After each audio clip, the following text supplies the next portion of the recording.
Dwayne Lessner here to show the portal resources being consumed by an NC2 on Azure Cluster.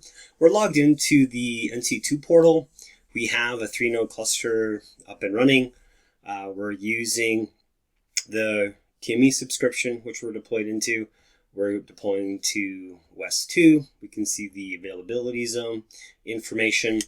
On the hardware side, we can see our 3 nodes. On networking, we have our resource group, which we've done the deployment to. So we'll look for that on the Azure Portal side when we get there. We can see the bare metal for our VNet, which has been delegated on Prism Central. We have our management VNet, which is also delegated. So Prism Central can grab a native Azure IP. And then on the Flow Gateway side, we have our Flow Gateway virtual machines running along with our BGP VMs, as we have a route server set up to automatically update routing information on our Flow virtual networking VPCs so the rest of Azure can route to them easily. And then we can see our size of our Flow Gateway virtual machines. So let's jump into the Azure portal and see how it looks over there. So logged into the Azure portal, we have our management VNet, where Prism Central, and our bare metal, where we're going to place our nodes. So on the bare metal virtual network, if we take a look at the subnets, we see that we just have one. It's delegated to the Microsoft.baremetal Azure hosted service. This also has a NAT gateway assigned to it. So when we get outbound, there's an agent on AHV that will talk back to the NC2 portal. And then we have our delegated subnet. Now, it's a requirement for this NAT gateway, but it's only a requirement that the nodes themselves need to talk to the NC2 portal. You can actually remove this if you have a firewall in place and the firewall is allowing that outbound network traffic. Now, if we go into our management virtual network, we have a lot more subnets happening here. We have our Prism Central, which is also delegated, as we mentioned, so it can grab the IP address so it can form Prism Central and then deploy Flow Virtual Networking. It also has a NAT gateway signifying that it needs outbound connectivity to the NC2 portal, and also delegated as well. Our Flow Virtual Networking has 2 NICs, the internal and external. So the internal network will provide the endpoint for our transit VPC, and then the Flow external network is going to be the connectivity to the rest of Azure and maybe our connected on-prem sites, where we can grab up to 50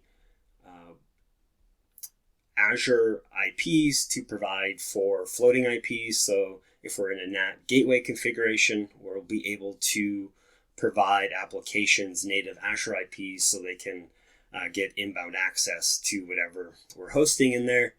We see that this external network has a NAT as well.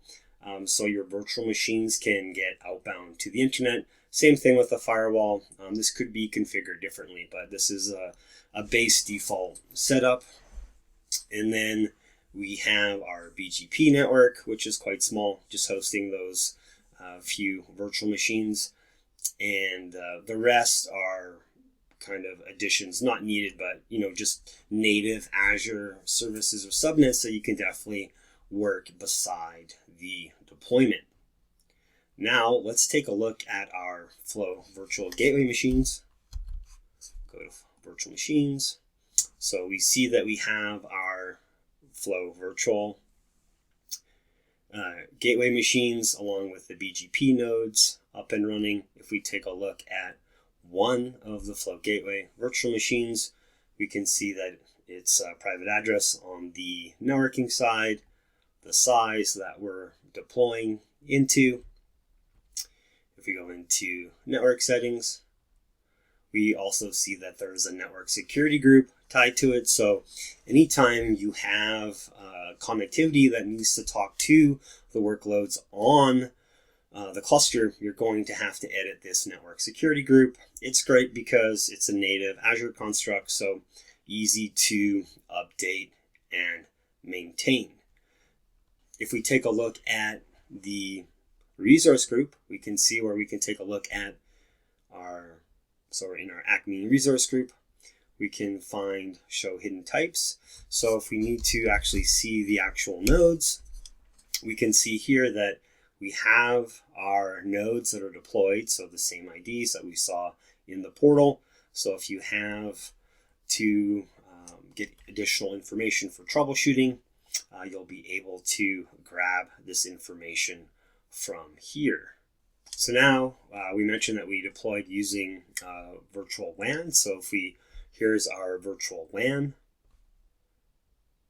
and we see that for connectivity, we do have virtual connections. This would be the same as peering VNet to VNet. And once this loads, we'll see that we have a connection to our management and to our bare metal subnet. So here we have the bare metal and management subnet already configured. And here we'll have our VPN going back to our on-prem site. Part of deploying the virtual WAN, it comes with its own route server, which we are using for our deployment. Hopefully that'll give you some easier insights to the Azure portal with the resources you deployed with the NC2 portal. Thanks for watching, and we'll see you in the next video.